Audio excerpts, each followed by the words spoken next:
I wanted to welcome everyone here in the auditorium, but also everyone who's online. So welcome.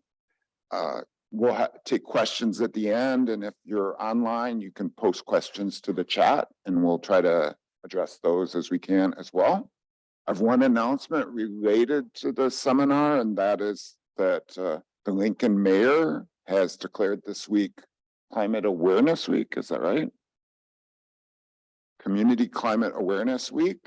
And so that involves not only this seminar, but there's also a youth climate summit taking place tomorrow at Innovation Campus. And then there'll be some events downtown. The Ian Thompson Forum next week is also a part of that, and some events on Saturday. So if you're interested in that, there is some material or information that's available that you can look up or ask someone up front about that after the seminar. So today I'm happy to welcome Deke Arndt here. Deke is the chief of the Climate Science and Services Division of NOAA's National Centers for Environmental Information, or NCEI, which is located in Asheville, North Carolina. He began this role in 2020 after serving as the chief of the NCEI's monitoring section. The Climate Science and Services Division takes in historical weather, climate, and paleoclimate observations from around the world and transforms them into data, products, analyses, and services by partners, scientists, and decision makers across public and private sectors. Mr. Arndt was recently the co-chair of the U.S. Global Change Research Program Indicators Interagency Working Group and currently serves on the Council of the American Meteorological Society. Prior to working with NCEI, he held several positions at the Oklahoma Climatological Survey and is a graduate of the University of Oklahoma School of Meteorology. The title of Deke's seminar, as you can see, is Climate and Climate Change and Us. With that, please help me welcome Deke. Thanks, Deke. Thanks for having me. Can you hear me okay? Does that work? A little closer? Is that better? Okay, great. All right, thank you. I'm at the age where I'm kind of between wearing glasses and not wearing glasses, so I'm going to put them here. If you raise your hand and I squint at you, I'm not angry, I promise. I just can't see, okay?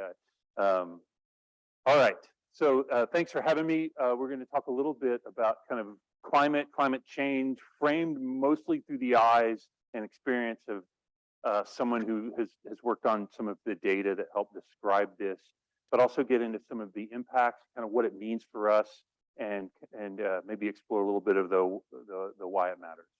So thank you for having me. It's been great. The last time I was here for a drought meeting in 2017 or 15.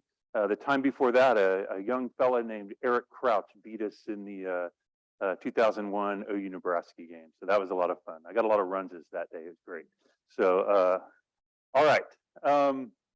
About me, just to introduce myself, I'm a meteorologist by training. I decided to be a drought person because a job opportunity fell through, and the professor said, "Tough luck, kid. The job fell through, but if you know someone that's good at drought, we're hiring a drought person." So I became a drought person within minutes of hearing that, and kind of fell in love with drought and climatology and the slower pace, the relationship. I could come from an agricultural state, just like this one, and so the relationship between growers and producers and resource managers and the slower kind of climate really spoke to me. It's what I grew up listening to people complain about, right? And so fell in love with climate, and then climate services, and then a nice place to be in climate services. So I am from the National Centers for Environmental Information. We're headquartered in Asheville. We have campuses in Boulder, Colorado, Stennis, Mississippi, and Silver Spring, Maryland as well. The weather and climate stuff is mostly in Asheville, a little bit of the paleo stuff, the ocean sludge and the ice cores, and the numbers that those generate, those are in Boulder. But the weather and the climate data from around the world end up in Asheville. So it's a neat place to work because The numbers that come out of the computer models and the observing systems today, they get kind of piled right on top of the numbers that came out of past observing systems, which were people. I actually believe this photo is from Nebraska. This is one of our favorite check a rain gauge photos. So this data plays with that data, and it all kind of comes to be in NCEI.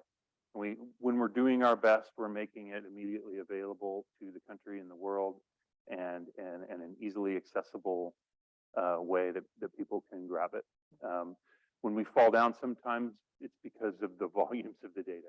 I don't know what a petabyte is, but we've got 42 of them. So there's a lot of data in that building.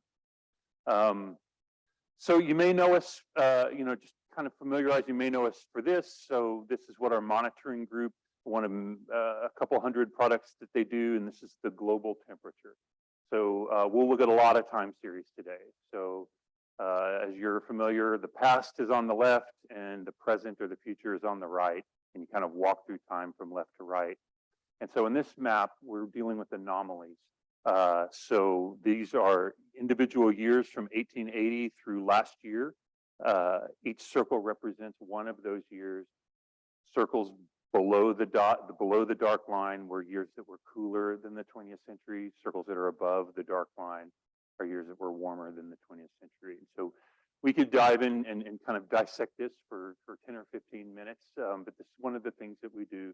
We compute one of the world's indicators of global temperature, and there's a lot of work that goes into that, involving cleaning up data, archiving data, rescuing data, so data that's been trapped on paper for a long time, liberating that into the digital space, and then incorporating that into our living data sets is some of the work we do. You may know us for the billion. I don't know if you've seen the $1 billion disasters stuff. That comes out of Asheville as well.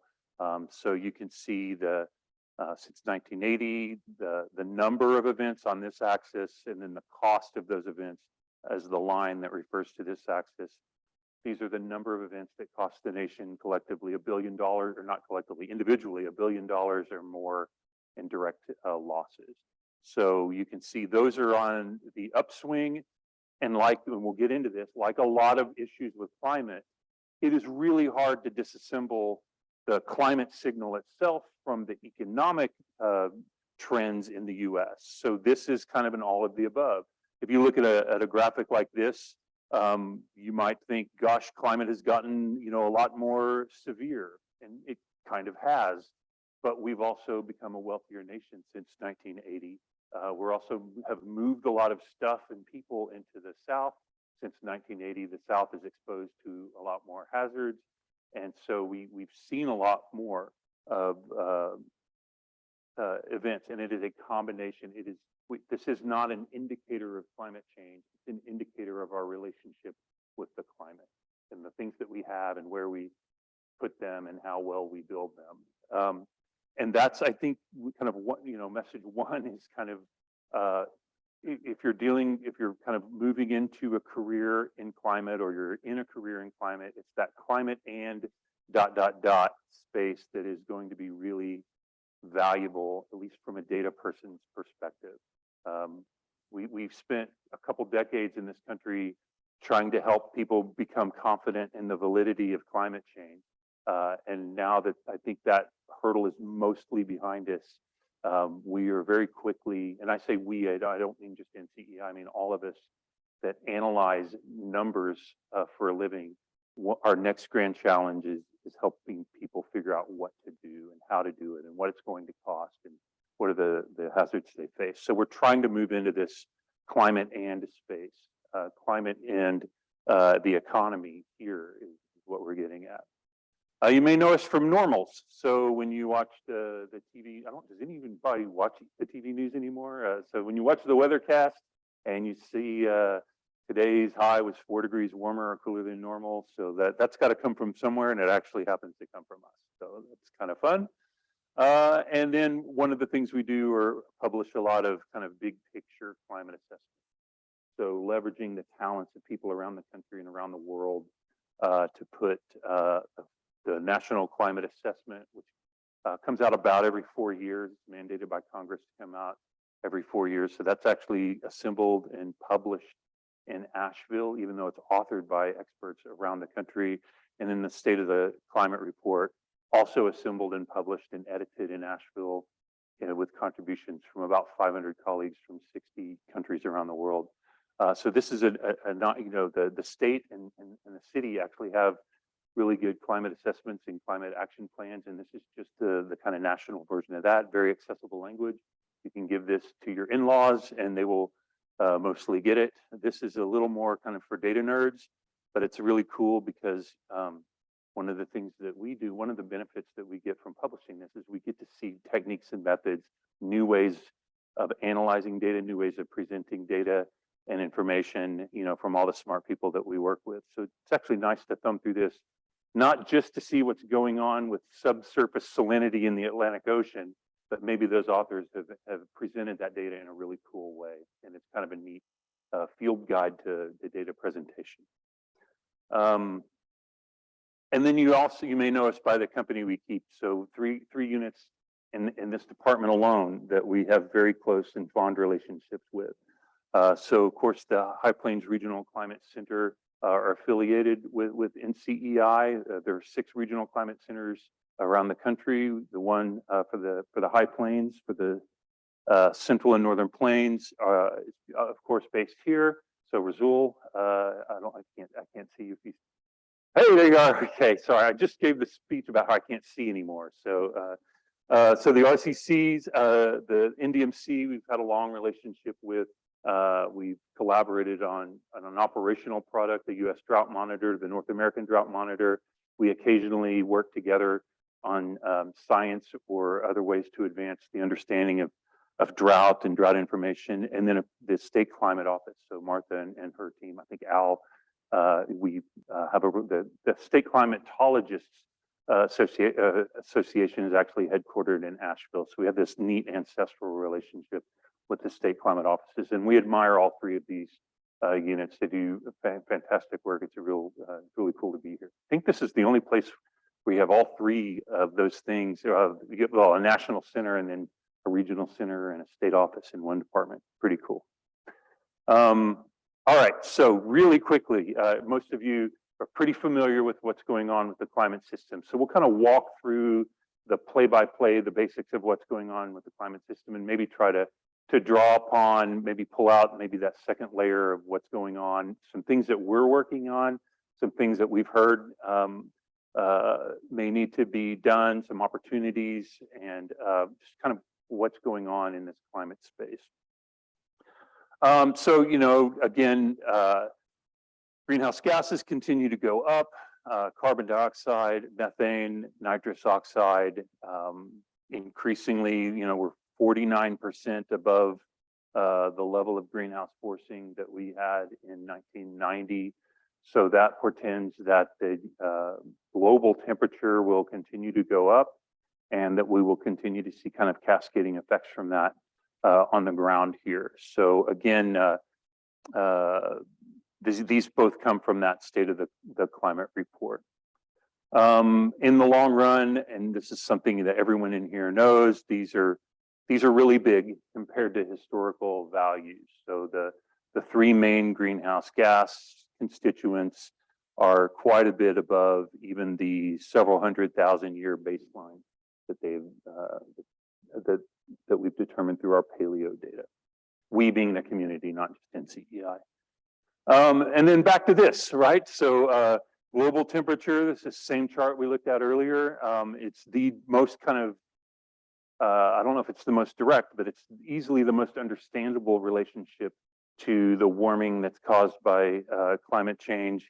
And, so just as a context, this global temperature tends to be a little overplayed, right? Like this is a pretty nice headline graphic, but truth be told, no one was ever found dead under a trace of global temperature, right? It's what happens locally and regionally that really matters. It's the changes that are manifest on smaller, more local, more personal scales than this that really matter. So this is a nice indicator, kind of tracking where the planet's going, but we are trying to get into the space of helping people get information that is more locally relevant. That's one of our grand challenges.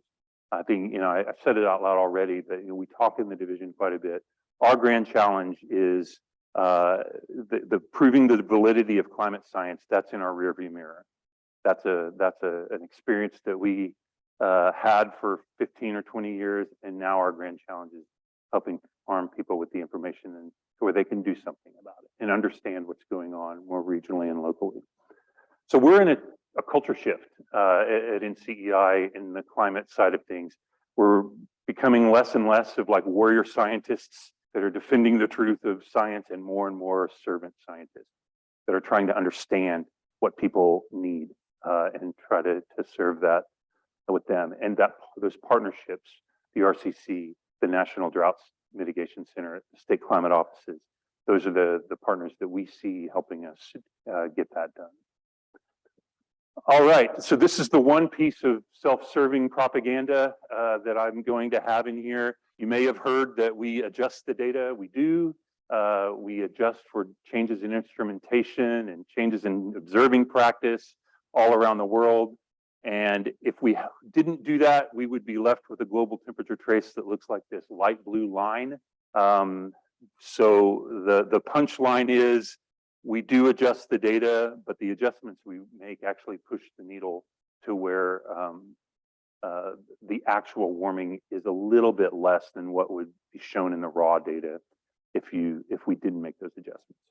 So you may have heard that scientists push the needle on the global temperature, but we actually push it in a different way in a different direction than we're often accused of. So this is our data set in blue, the folks up in NASA in red, the UK Met Office, the Weather Service of the United Kingdom. They do a global temperature data set, and we all kind of line up. I like to, and then this is, if we didn't correct our data, we would have a steeper slope. We would have a greater rate of warming than we show. So kind of taking that light blue and off, you see these three major global temperature data sets. They're not exactly the same year to year, but it's nice to have multiple institutions doing this work. We're singing different notes, but we're pretty much singing the same song as we go. It helps us look over each other's shoulder and make sure that we're kind of all converging on the truth over time. So, and then variability for the meteorology folks in here, variability still plays a role. So this is the exact same data as in that blue graph with the blue circles. These are except it's monthly. So instead of each circle being a year, each bar on this is a month, and we're starting from 1950 to a couple months ago over here on the right. And the cool thing about that is that graph of the global temperature that we looked at earlier, where the circles kind of bounce up and down on their way up. It's like jumping up and down on an escalator, where the escalator ride is the long-term warming due to increased greenhouse gases, and the jumping up and down is due to variability within the climate system. So pieces of the atmosphere and the ocean kind of sloshing around and oscillating and exposing really big patches of warm water that temporarily make things warmer. So what we've done here is color each of these months blue if there was a La Nina, a cool Pacific active in that month. We've colored them red if there was an El Nino, which looks like a quite warm tropical Pacific. And the neutral months where there's neither, we colored them in gray. And you kind of see a few things. So if you look, kind of squint, take your glasses off if you're my age, you kind of can see that during active El Ninos, those months tend to stick up higher than their neighbors. Basically, when you expose a lot of warm water in the Pacific, it acts like a heating pad underneath a big chunk of the atmosphere there, and a lot of heat gets transferred into the atmosphere. And so having that heating pad underneath the atmosphere kind of helps make those events a little warmer than their neighbors. And then kind of on the complementary side, La Nina, when a lot of colder water is exposed in the Pacific, you tend to see those as cooler than their neighbors. Long story short, this is about 70% of the jumping up and down while you're jumping up and down on the escalator as you go. And but you can see if you just look at the blue, the La Nina events getting warmer. If you just look at the red, the years dominate or the months dominated by La Nina or El Nino still getting warmer. So the interplay in kind of this cycle that causes a lot of the wiggling around on the line. And then understanding how the planetary scale and these seasonal scales kind of interact. Probably not a challenge for NCEI, but it's an important challenge I know for NOAA. The predictability on the seasonal scale is something that NOAA is very interested in. So all of these teleconnection patterns, these marine and ocean and atmospheric oscillation indices, super important, particularly as they relate to precipitation and drought. All right, so very quickly, just the rate of warming varies around the world. I'm sure we've seen this a lot before. The areas in the northern hemisphere that traditionally experience seasonal snow cover or ice cover, much of that is retreating a little earlier in the season or arriving a little later in the season. And so we see a lot of northern hemisphere land areas and ocean sea ice covered areas that don't experience as much frozen stuff as they used to, kind of amplifying that long-term warming signal.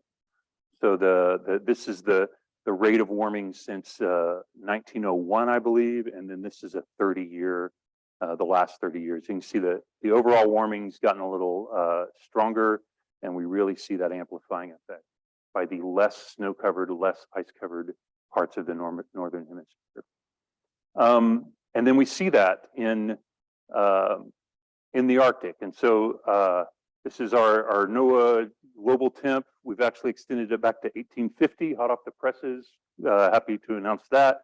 But this green line is the same annual global temperature that we've looked at a couple times already. This blue line is the Arctic. And so as that, which we define as more northerly, more polar than 60 degrees north. So you can really see that the Arctic is kind of a crucible of warming. It's warming at about 2.5 to 3 times the rate of the rest of the planet over the last 40 or 50 years. Okay, we'll quit the depressing part. We can do a lot of indicators. The point of kind of marching through these indicators is they're all simultaneously in chorus singing that the world is warming, but none of them really point to why. We know this is, we'll skip that. Again, more indicators, frozen stuff going down, temperatures going up, heat content and moisture going up around the world on average. And then we see this in our physical system. So this is a really cool department in that you have several different disciplines kind of working together and connecting the dots in the natural resources world and the planetary world. So, just physically, one manifestation of warming is, over about 70 years, we saw this glacier and many like it kind of retreat quite a ways. So how do we know it's us? Just really quickly, we know it's us because we can't explain it any other way. This is an ensemble of models. Each one of these colored kind of cloudy areas, the blue is the ensemble models. If we leave the humans on, meaning if we leave the greenhouse gases in there, the green ensemble of models is if we turn the humans off, meaning we don't increase greenhouse gases, and then the black line is reality, what actually happened. So we really can't reconstruct. There's no alternate explanation, no competing explanation that says it's us. And there's, a whole bunch of, a couple centuries of science that go into this as well. And then the other thing, what about the other kind of natural cycles? So this is the kind of the answer of what we've observed. This is the solar cycles and how they may have contributed to that along the way. These are for the big tropical volcanoes that inject a lot of particulate matter into the stratosphere and temporarily cool us off. This is that El Nino La Nina cycle mainly, and then this is the human contribution to that curve. So this plus this plus this plus this ends up driving that curve. And as you can see, the only real upward value is us. And then finally, if we didn't know any of that, the observational smoking gun, this is why data are important. If we just kind of had gone through the last 200 years without figuring that out, the last few slides out, the observational smoking gun is that the troposphere, the lowest part of the atmosphere, is warming whether we observe it through weather balloons, through satellites, or we reconstruct it through modeling. And then the stratosphere, the next layer up in the atmosphere, is cooling, whether we observe it through weather balloons, via satellite, or through reconstructing with models. Can't warm the lower part of the atmosphere, cool the upper part of the atmosphere without changing the composition of the atmosphere. Some external cosmic force, if the sun was glowing brighter or our orbit was changing or something that was driving the warming, we would see the entire system warm up. But what we're doing is the greenhouse gases that we're putting in to the atmosphere are trapping more heat at the surface at the expense of the upper atmosphere. So, this is the exclamation point from a data point of view. And where's all that coming from? Energy, industrial process, a lot of concrete curation involved here. Energy to move people and goods around. Emissions related to ag. Emissions related to retrieving fossil fuels and processing them. There's a lot of leaking going on. And then land use changes. So deforestation in particular is what is driving the overall spectrum of increased greenhouse gases. And then these are the three major gases kind of broken down into those same categories. We'll skip precipitation and we'll kind of shift into the big weather part. I knew I was coming, I'm not in academics, but I knew I was coming to a place of higher ed, so I needed a reference from literature. So first of all, here's my model. And I think this is really important. This is a different slide than I was counting on, but in my head, this is how understanding the water cycle and understanding vulnerability are like the two major components of climate work, of climate services work, of climate information work, of climate science work. And then we all kind of specialize in something that makes us a little different or a little more useful in a particular place. But man, do these just keep coming back over and over and over again. All right, climate and extreme weather, we've hit that. No one's ever found dead under a trace of global temperature. We've seen a bunch of new kind of big disasters. What does it all mean? Here's the literature review. So this is a gentleman named Stallone with a couple of other authors about 50 years ago, wrote the piece of literature that defines the relationship between weather and climate. And here it is. So it's this guy's weather and that guy's climate. So if you're younger than 50 and you don't recognize these people, this is the movie Rocky, a story about a boxer in Philadelphia that had a big opportunity. Anyway, weather throws the punches, climate trains the boxer. So the relationship between climate and weather is this coach, athlete, parent, child, teacher, student, mentor, apprentice kind of model where Rocky, the weather, is still reacting to conditions in the ring, in the immediate environment from minute to minute, from hour to hour. But if you change the trainer, you're going to see statistical changes in the way he performs, right? You change the trainer, he's going to throw some punches more effectively, some punches more often, some punches less effectively, some punches less often.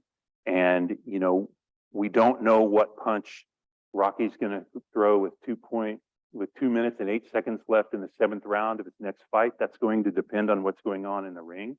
But we know if we change the climate, the overall mentor, he's going to throw left hooks a lot more often. Does that make sense? And so that's kind of, we glean this through studying data. All right, so to turn pop culture back to anyone younger than 70 won't understand. I have a teenage boy.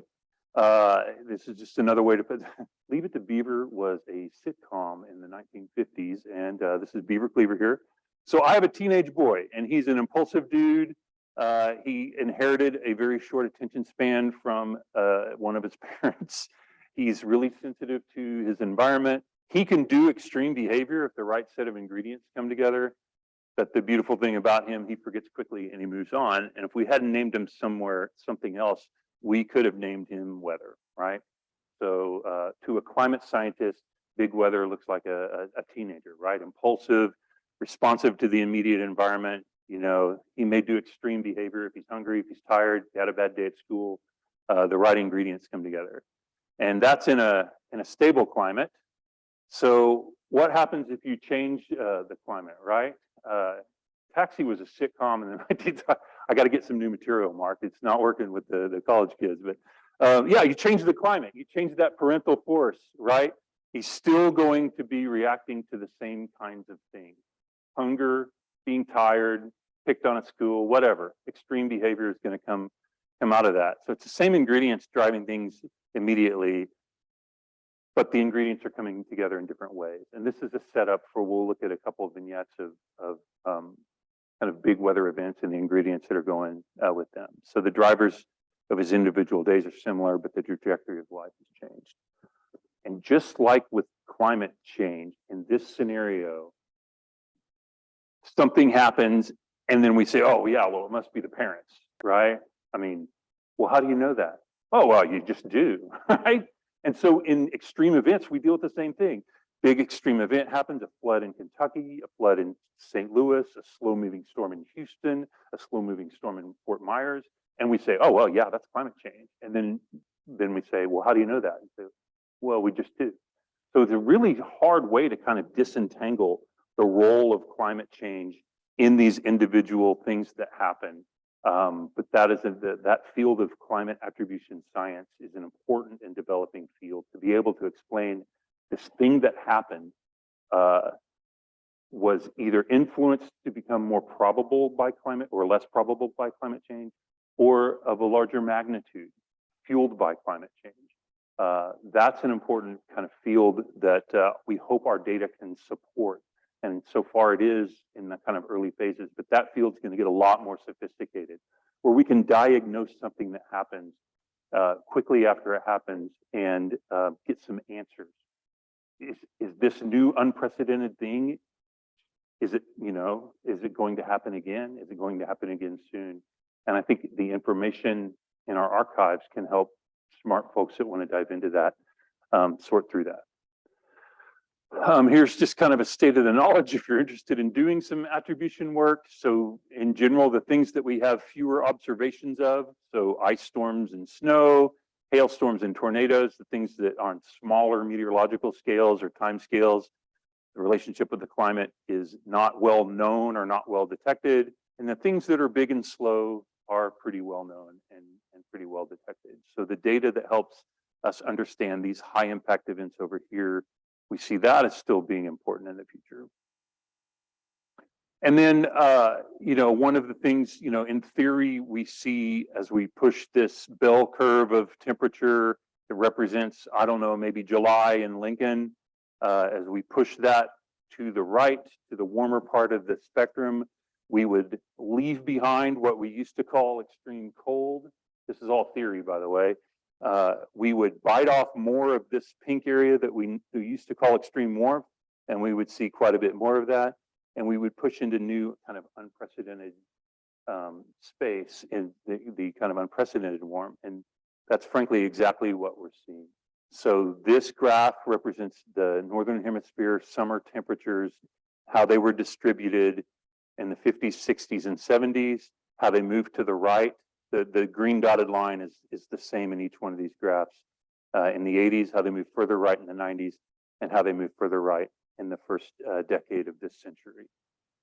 And big heat is increasing. And so one of the things that I think has become really a lot more valuable, Mike mentioned that I'm working with the USGCRP indicators team. So indicators seem to be this big deal. People like simplified information. And I don't just mean government agencies, but a lot of the, NOAA happens to be in the Department of Commerce. And so we have kind of responsibilities to economic sectors. And we work with them on climate occasionally. And one of the things that the strategists, the long-term planners, the leaders of these organizations want are better indicators of what's going on in the climate system. Can you take all of those petabytes of data and boil them down into kind of easy to interpret time series or maps or trends or some sort of way to display for a CEO or a CFO or a risk officer who has a bazillion things on her or his mind. Can you help streamline your information? And that might be an important kind of service or professional function or research area. You know, what make good indicators? So this is one good indicator. This is the climate extremes indicator. This is the area of the U.S. that is seeing extreme kind of summer temperatures, and we could describe the meteorology of each of these. You know, big ridge, blocking pattern, southerly flow, heat dome, whatever we want to call that. We could describe the meteorology over and over and over and over again, but then we can also see a pattern that a lot of this is driven. It's connected. It has a climate signal to it. So seeing how those fit in a climate system really helps. And we're seeing this a lot, and it's kind of surprising, but it's not too surprising, right? The success of the drought monitor is that all of that complex drought information fits on one map.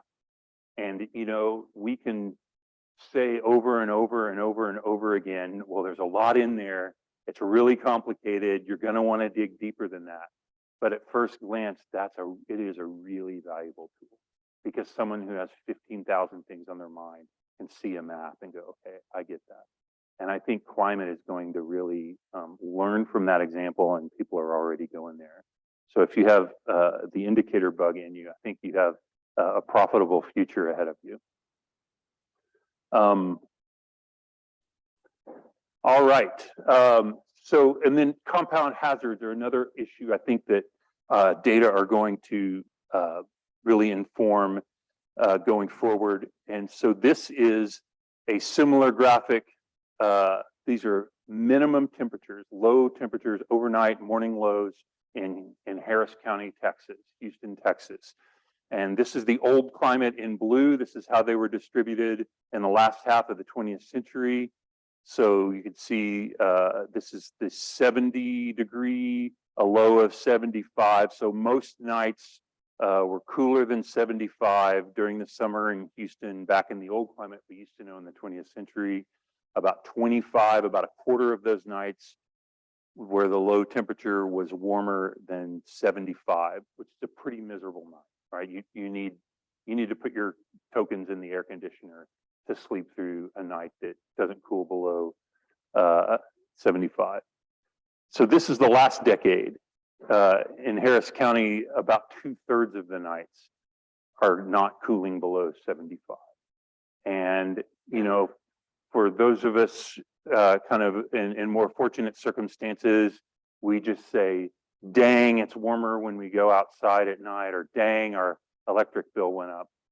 But if we're in a situation where that electric bill and the fluctuations in it really, really take a chunk out of our personal budget, if we have to weigh that electric bill versus buying new shoes for the kids, this can become a big threat. And if we're in those same situations, and let's say there's a hurricane, we'll call it Harvey, hypothetically, that comes and takes out power for a couple of weeks in Houston, and we didn't have the resources to get out of Houston because, well, we were already struggling to pay our electric bill, then this becomes an existential threat, right? So if we're stuck in Houston for 2 weeks, so there's a lot of compound hazards that I think, you know, data and information are going to help inform. And if that's in your course of study, I do think, and I say profitable, meaning good for all of us, right? We're going to be a smarter country. You'll be I think there's a lot of good work to do in using data for compound hazards, drought and heat and tropical cyclones and climate, and I think there's a bunch of opportunities to help make our country smarter there. Big rain is getting bigger, and you know, this is from the National Climate Assessment. So this is a map of how much each region has seen an increase in what we used to call extreme events, 2%er events, 98th percentile type events. So big rain is getting bigger, especially east of the Mississippi. It's getting bigger in two ways. The biggest events are getting bigger. And then also kind of from a climate perspective, we're getting more and more of our rain delivered in the form of big events, which is significant, right? Like that means that, we're seeing more of our water budget come in these whopper events. And kind of by subtraction, that means we're not quite seeing proportionally as much rain in the intermediate space. So a lot more big rain, kind of by subtraction, a little more dry spells in between. We're having to manage kind of big doses of water quite a bit. So just kind of a big wrap up. Again, this is not big news. Big heat is up, big cold is down, big rain is up. Big drought is up especially in regionally drought prone systems. So we're talking about like intensification.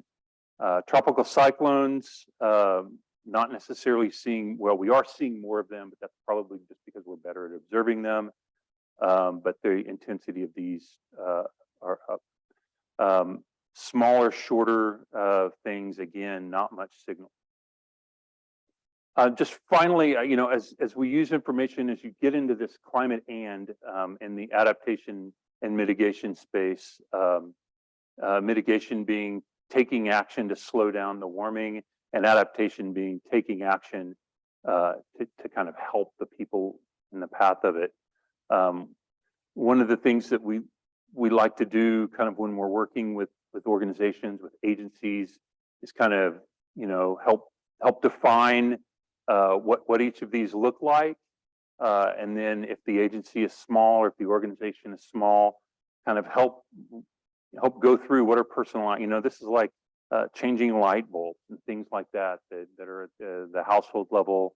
How do we, as an institution, I happen to be from a parish, a church that went solar, right? So we could save some money and kind of use the money we save on the things that we say we're supposed to be doing out there in the world. So institutions can help reduce their carbon footprint or do the things for their members or constituents that help them. And then the social, cultural, political, societal level as well. This is usually policy informing. So what are we working on lately at NCEI? What would we like to kind of partner with folks with, or encourage or facilitate what's going on? For NOAA, there's a lot of work with different economic commercial sectors. So that's become kind of a resurgent theme within NOAA, especially in this administration. When we're working to understand service delivery, how effective are we in getting the information into people's hands in a useful way? That's kind of NOAA's that's what NOAA's actually asking NCEI to help kind of figure out. So what we're doing is we're trying to do a lot more work between the 20-yard lines. I mean, everybody loves observing systems and satellites and making new data, and everyone loves really cool products and services and kissing babies over here on the service delivery end. But what we need to do is a better job between the 20-yard lines of taking those observations and curating them in a way that we can let increasingly the private sector bring good information to their constituents, and the government and the higher ed to use that effectively as well. We are doing a lot of work with sectors, in particular retail, insurance and reinsurance, tourism and travel, the new blue economy, which is the information economy along the coast, and architecture and engineering. So those are kind of the 5 sectors that we've been commissioned by NOAA to work with. And what we're hearing from all of them is, you guys have a lot of data, can you help me sort through it? And so we're working on that. Instead of saying there's a mountain of data over there, you figure it out, trying to bring some of that forward so that each sector doesn't have to fight through other people's data to get to the stuff that they really need. And we're also seeing a lot of those sectors concerned with sea level rise and increase in kind of big weather events, kind of across the board. So working with them, We do want to support adaptation. We see that as our main role, and again across these sectors, and then also for those who are typically not able to be first in line for government or other commercial services. The hazards that we've been asked to focus on by Congress in particular are wildfire, flood and precipitation, and then these compound and cascading hazards. So there'll be a big emphasis from NCEI on this space. And then we are really interested in analyzing who's using this information.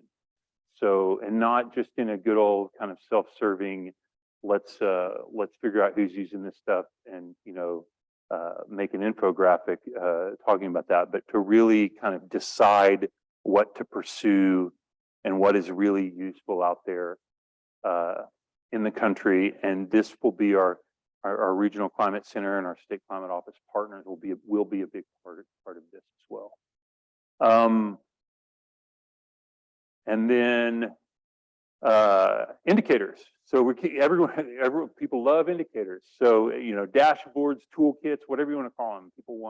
People want a lot of numbers put into a blender and kind of one kind of stream of numbers to come out of that. So we're actually working quite a bit with the USGCRP to support that. And then how this is big. How do we take the tools that the applied climatology and the service climatology have developed since the days of the telegraph? You know, all of the ways that we kind of slice and dice and arrange weather and climate information into meaningful kind of maps and services. Do those translate into forward-looking model output?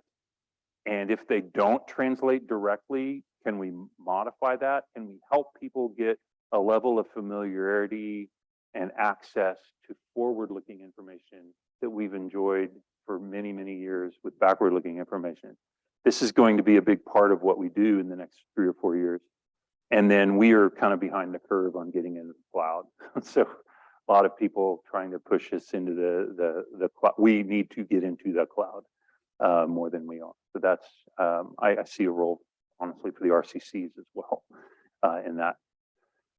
And then what have we done recently? Gridded daily data that's been kind of corrected, and it fits. The daily data matches the monthly data, which matches the annual data. So all of the kind of bias corrections when this station moved from the parking lot to the pristine grasslands, or when this station changed from sensor A to sensor B, all of those corrections made.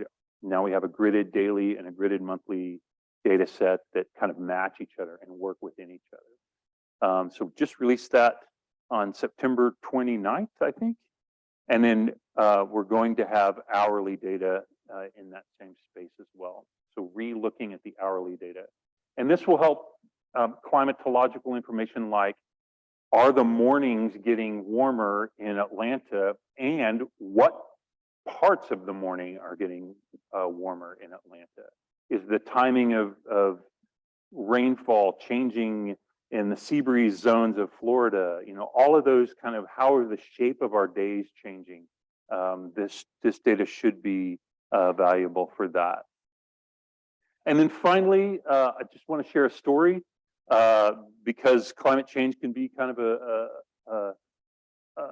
a big topic. Seems like it's really big. It's hard to tap into. Sometimes it seems like there's a whole lot going on there, and we can't, as individuals, really push as hard as we might like to. So I just want to share, if you're in the climate space, kind of just a story. So I am from Oklahoma. You know a lot about our history, about our drought history, and you share, if you're a Nebraskan, some of that drought history yourself. And so we wrote novels about it, and we made iconic portraits and took iconic landscape photographs of all of the things that caused a fifth of our population to leave the state in the 1930s. And we kind of know the pain and suffering and all of the trauma that went along with that. And if I can just tell one, and this is really cool for the School of Natural Resources, because I think in a climate change context, I hope you can see your different disciplines working together kind of in the climate change era reflection of this story. This is my grandmother. Her name at the time was Idris Grubus, and this is probably her little sister Gladys, and we think this is her birth mother Ludi. And this was taken in Crowder Mountain, Oklahoma, in the mid to late 1920s, kind of during good times. And like happened all up and down the plains and the South during the 1930s. Ludi was already a single mother, and the circumstances of that era basically dictated that she wasn't going to be able to be a single mother anymore. And so Idris, who I knew as Viv as an adult, she kind of became the head of the household about 4 or 5 years after this photo was taken. And this is not an uncommon story. This happened a lot, hundreds of thousands of families across the plains. And so she was a teenager dragging this little girl around a pretty desperate time and place, and it didn't go well for her. She had a lot of bad people in her life, right? And I'm sharing all this because it sounds like an awful story, and it is. But if you're working on climate stuff, or if you want to work on climate stuff, I'd like to tell you the rest of the story. So basically, Idris spent the Dust Bowl trying to not lose Gladys. That was basically the goal. She told me all this when she would have been 100 years old last Saturday. So Gladys made it. Idris made it, and here's the cool part of the story. So this isn't the case for all of the plains, but it's the case for most of Oklahoma. If you were to ask any of my drought buddies to pick out, that didn't know the history of Oklahoma's relationship with drought, if you were to ask them, hey, pick out the drought that like broke up hundreds of thousands of families and caused a lot of trauma for people like Idris, and kind of left a lasting scar on the psyche and the politics of a state. They'd find it, it'd jump out like a sore thumb, and they would say, Deke, I found your awful drought, and that was the drought of the 1950s. Certainly, that was the one that they wrote novels about. And the reality is, nature threw a harder punch in most of Oklahoma than it did in the 1930s. So this seemed like the end of the world, and it seemed like a really huge, big, giant problem. But there was a lot of just amazing work between here and here that really made a difference. And it was what we would now call interdisciplinary work. So the folks who kind of made it through this kind of episode intellectually, culturally, learned from that. So there was a lot of good work that helped my grandma kind of keep the work in an intact family in this harder punch in the 50s, in a farm economy, in an ag town, in a farm town. And that stuff like, crop selection, soil management practices, water management practices, home economics, right? How to get more out of a pound of flour, right? When and how to buy things to leverage your earnings. Home economics, progressive education, practical education was born out of this era. The haves and have-nots issues between here and here were profoundly different.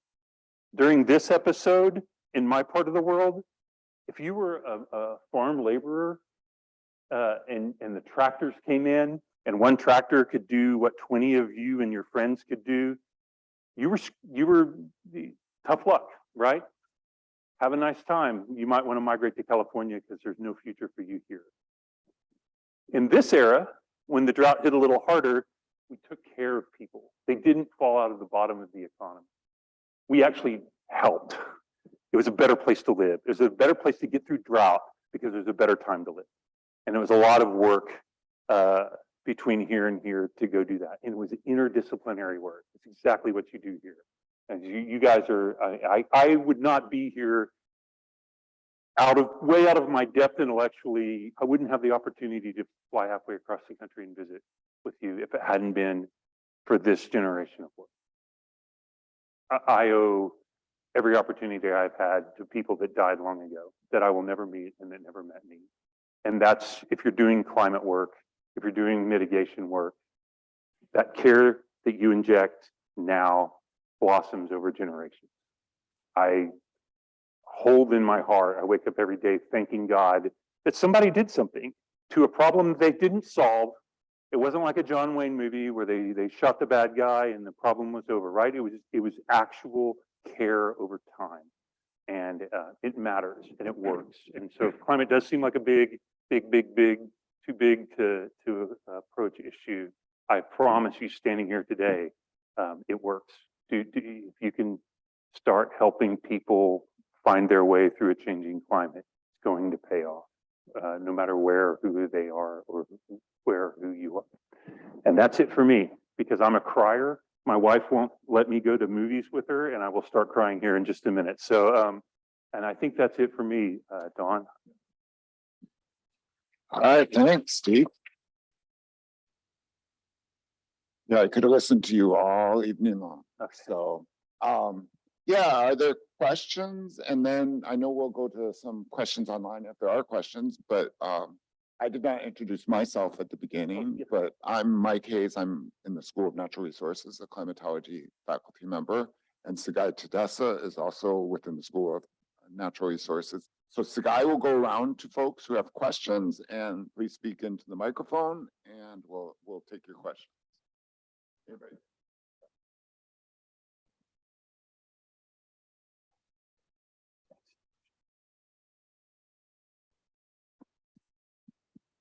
Thanks for your talk. I enjoyed the human part at the end too.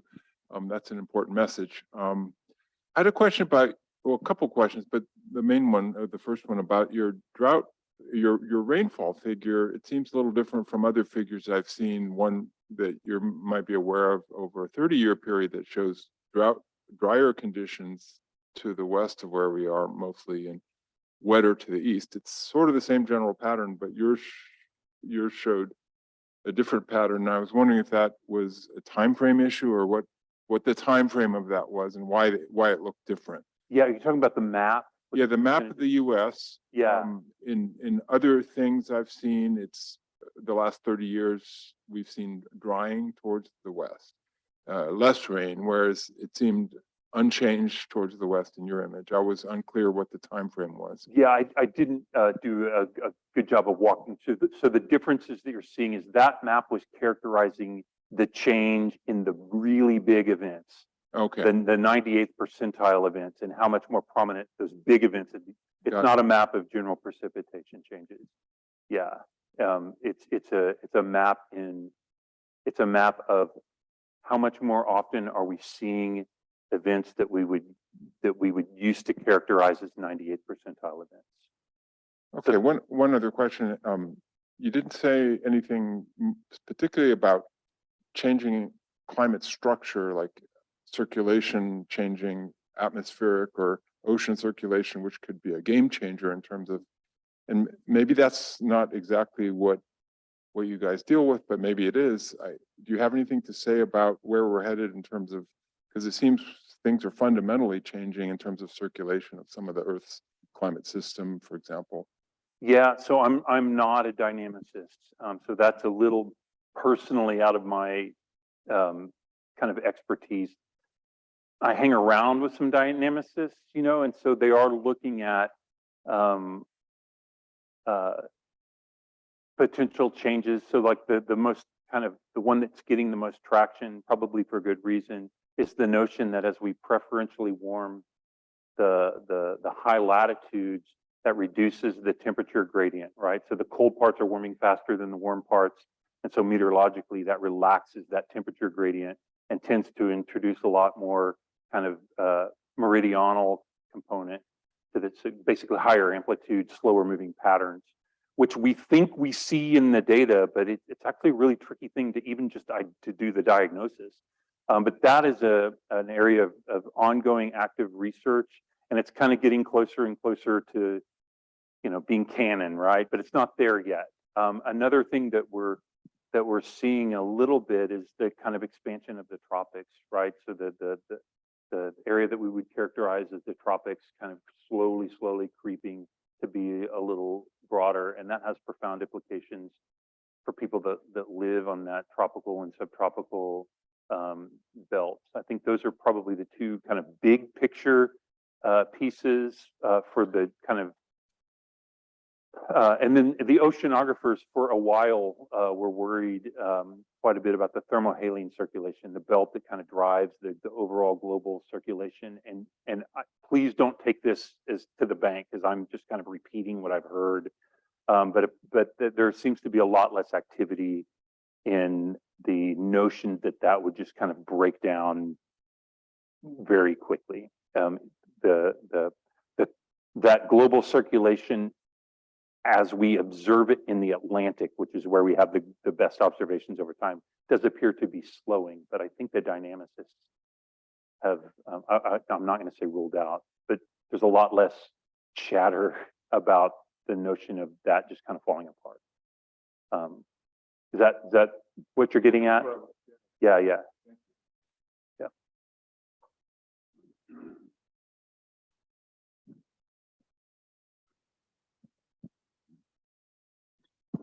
Yeah, thank you very much. I'm looking for areas where people of the world are working together. Are scientists around the world working together on this data and the sorts of things you're dealing with?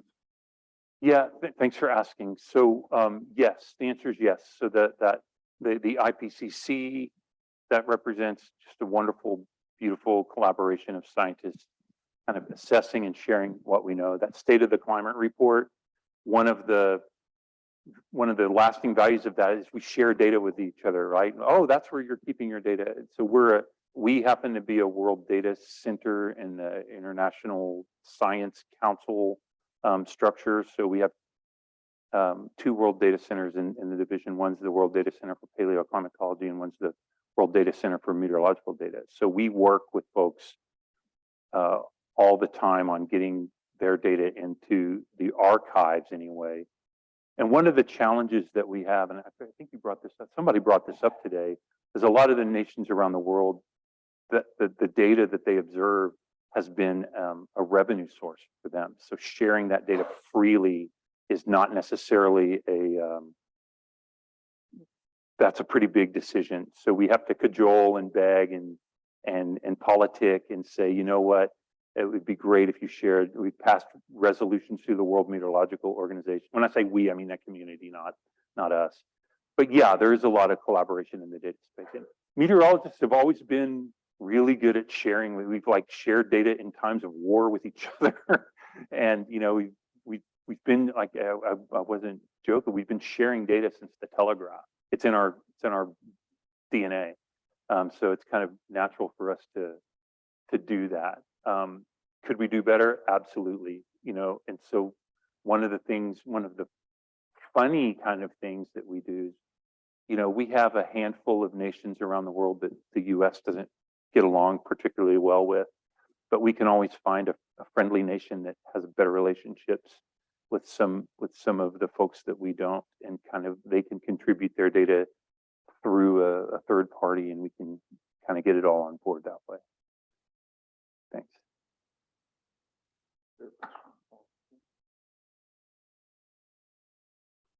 Great. Maybe this will be the last question. Thanks. Yeah. Did I go long? Too long? So Deke, you said early on when you showed the very first temperature graph, you know, and I like when people show those with the decadal averages on there, right? Because and you said later on that, you know, what's happening at the global scale is really maybe not as important, because what really happens is a local and regional, even smaller scales, right? But I think it's important to show that kind of thing every once in a while, because if you asked people in the United States, one of the worst years, you know, prior to say 1980 or something like that, what were the worst decades, they would come out with the 30s and the 50s, right? You know, the droughts and then they should have the highest temperatures because it was so dry and everything like that. But if you look at the global averages at that time, the 30s were cool, the 50s were about normal over the 20th century, and it really puts it in kind of some perspective that what's happening in the US is not what's happening You know, Right. that's not the end of the, we do have to look globally. We do have to look nationally, regionally and locally to figure out what the impacts are going to be. Yeah. Thanks. So not really a question, I guess. No, one of the things working internationally that, we all kind of know this, Yeah. but one of the things that becomes really obvious is Americans were not innately very talented at thinking about multiple generations or the world outside of our borders, right? It's kind of, we get reminded over and over and over again that we need to look a little more kind of broadly, and that's Can't be- exactly yeah. why we include those. Can't be so parochial, yeah.